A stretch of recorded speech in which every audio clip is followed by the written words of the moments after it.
Hey guys, welcome to another episode of the BitBox. We got a lot going on today, so let's get to it.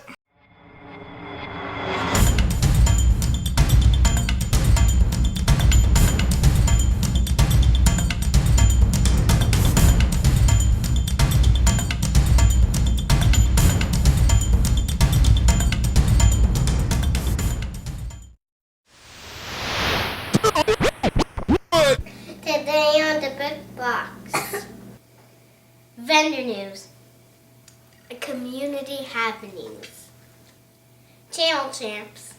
We'll show you how to do rock texture. Mantic has changed the name of their Chaos Wars. Say hello to the Abyssal Wars. You can see pictures of the new Black Soul, Decimator, and Immortal Guard units on Mantic's site. These great new models are available for pre-order now and will be released on February 25th. Mantic also released a brand new dwarf unit, the Rangers. You can pre-order these dangerous fellows on Mantic's site.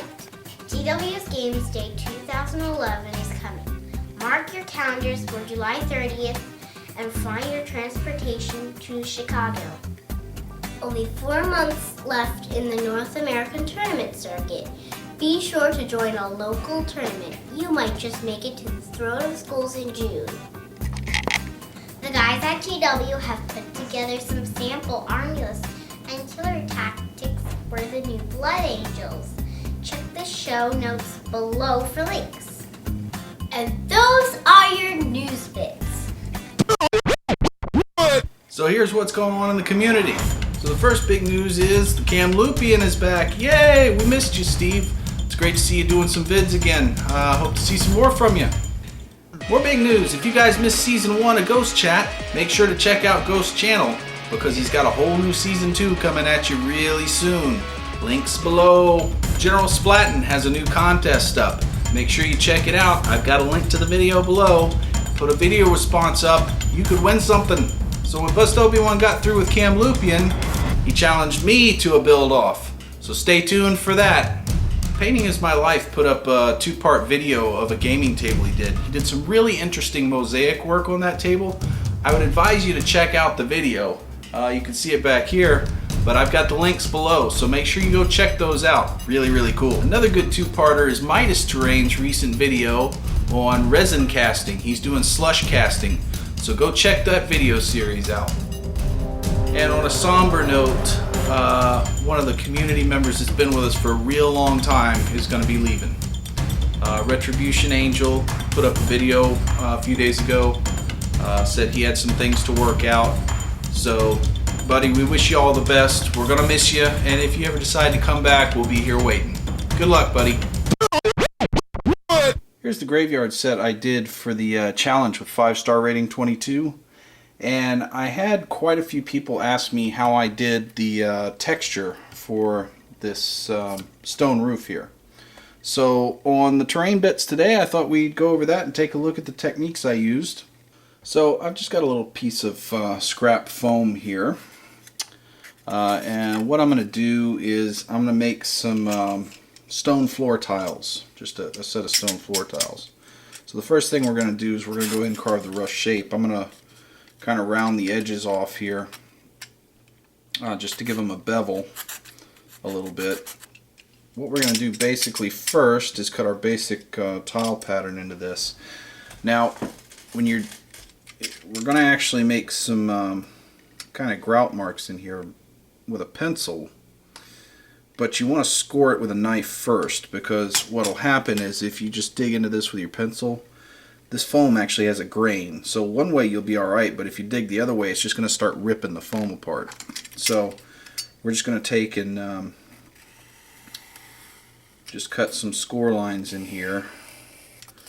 Now I'm not going to be incredibly accurate with these because it's just for demonstration, but you'll be able to get the idea.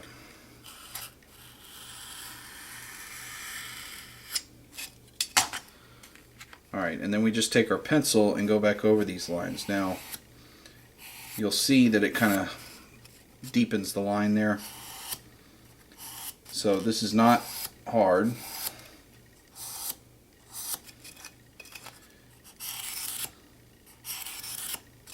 Now, so we've got the lines there for some tiles. That's pretty good. The next thing we're going to do is we're going to just put some random grooves and cuts in here to look like cracks. So basically I'll just, take a knife and throw some cuts in there at random spots. It really is just whatever you think looks good. There's no magic formula to how you do this. I'll take some of the edges and just kind of pop them out of there. Make some bigger divots. Go around the corners. So we'll do some of this and then we'll come back for the next step. Alright, so you can see I've got some pretty decent cuts in there. Every tile has something. Some more than others. You don't want to go too nuts with this. Now, some of these I'm going to leave as knife cuts, but some of it I'm going to deepen up with a pencil. So I'll just take and trace some of this stuff out. And I may just, if you just kind of dig around in the connections and stuff, you'll see that it kind of helps it look like more natural cracks. This stuff is not going to be uniform, so you want to kind of vary the widths of the cracks that you're doing. And if some of the foam ends up ripping up on you with the pencil, that's perfectly fine for this. They're cracks. They're supposed to be kind of messy. This is already looking fairly decent for some stone floor tiles. The one thing we're going to do that's really going to add some realism to it is put some texture in. Now, I've got this little rock here. I love this rock. I found it on a walk. It's got a lot of detail in it. Down here in Florida, these things are all over the place. But any rock with some texture in it will do. You don't want something like a smooth river stone. That isn't going to help you out. You want something that's really bumpy. So what I'm going to do here is just take this and kind of roll it over the foam in all different directions. Now you don't have to put a lot of pressure on. Start out light, and if you need to add some more pressure, that's fine. What you don't want to do is completely crush the foam. And when you're done, you've got a nice textured piece. So that really, other than the fact that it's pink, which we'll fix in a minute, it really looks a lot like pieces of stone. So let me get some paint set up and we'll come back and start painting this thing. Alright, the first thing we're going to do is we're just basically going to black wash this thing. This isn't really a wash, it's thicker than a wash, but all I'm trying to do is get black down in the cracks. So that's the major objective for this coat. We're going to go back and lighten this up with grays, but for right now I just need the blacks down in the cracks there. So I've basically got about a 50 paint water mixture, just some cheap acrylic paint and water. You may actually also want to put a little flow aid into this because some of these cracks are really thin and it is hard to get paint down in there. So putting some flow aid in it will actually help it get down in the cracks. Now that the black has completely dried, you need to let this completely dry. We're going to take some gray, just some dark gray, and overbrush this whole thing. So basically we're going to cover almost everything except the deep recesses here. So I'm not watering down this paint at all, but I'm also not wiping it off like we would for dry brushing. I'm just, because I want full coverage on this thing basically, and just to leave the deep recesses black. Now that I've let this thing completely dry, I've decided that the recesses aren't dark enough, so what I'm going to do, I'm going to darken the whole thing up a little bit. I'm going to do a black wash really thin. So if you can see here, I've got just like a drop of black paint in here, and the rest of this is water, so you can see it's real thin. And I'm just going to wash this over the whole thing and let it dry real good. Alright, so I let that wash dry, and I know on camera this probably looks black, but it's actually just a really dark gray. The black wash was so thin that that gray kind of shows through, which I didn't want it black, so that's good. So now we're going to start dry brushing this thing up. So I'm just going to go back with the gray color that I had on there. I'm not going to water it down at all. And I'm going to do it pretty thick, the first dry brush. So just start slapping it on there.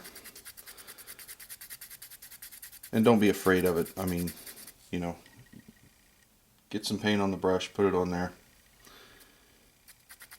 It's going to get streaky. One thing that I like to do when I'm dry brushing is dry brush it one way first on something like this. Dry brush it one way first and then dry brush it the other way. When you got flat surfaces, what you don't want, you can see here, it gets kind of streaky, so it looks like you've put a paintbrush to it. So if you go the other way, it'll help camouflage that. So we'll finish this layer of dry brush up and then we'll come back. Alright, so that dry brush layer is done. It's pretty thick. So I was using this color here, and I'm going to go with a shade lighter gray and dry brush. We're going to use a lighter coat here, so I'm actually going to get most of the paint out here. Now I'm just using the palette to kind of tap out the paint, because right now that's good enough. I don't want it too thin. Subsequent dry brushes, I'm actually going to use paper towel to wipe the brush and make sure that I've got most of it off. So here we're going to do, it's the same technique, except you just do it a little lighter with not as much paint on your brush, so you're only getting the higher parts. And lightening things up a little bit. So you just whack it over there.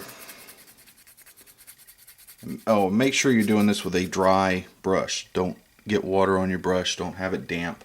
Make sure it's dry.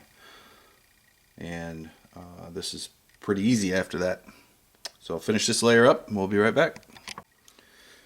Okay, so that layer's done. Now it's hard to see this stuff. I mean, it doesn't look like I've put another layer on, but what it does when you use gradual shading like this, it actually makes the texture deeper. So the more layers you use of different color, the more realistic and deeper this is going to look for rock. If I'm going for super realism, I will do 4 or 5 different shades of dry brushing. Here I'm just going to do, you know, we've got the base coat on there, the very dark gray. I did a heavy overbrush layer. I did this last layer of dry brushing, and now I'm going to do a very light white dry brush and then be done with it. So for this layer, I'm just using white, and I'm going to scrub most of it off on a paper towel because I don't want very much at all, and I'm going to lightly go over. So this is basically going to pick out the corners and just maybe a couple of the really high spots on the stone, and then this thing will be done. So there you go, nice easy rock texturing technique. I use this for, well, you saw the mausoleum roof. I use it for stone steps, stone door surrounds. I use this technique a lot. So anywhere you're going to be doing a granite or slate type effect, this is a good technique to use. So today's channel champ is Blue Wargaming. He's been putting videos up for about a week now, and the stuff I've seen so far is phenomenal. If you haven't seen his channel, you need to go check it out. He's been doing some awesome terrain, and I can't wait to see more. Let's take a look at a few things.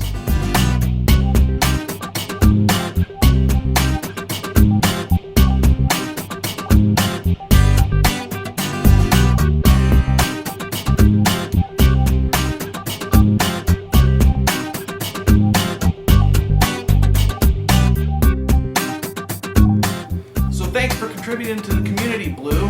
Really appreciate you being here, and I can't wait to see more. So thanks for stopping by, guys. I hope you enjoyed the show. If you've got any questions or comments, leave them below. Send me a PM if you have ideas. And if you've got something you want featured in the community bits, just let me know. We'll see you next time. Bye. See you next time on the BitBox.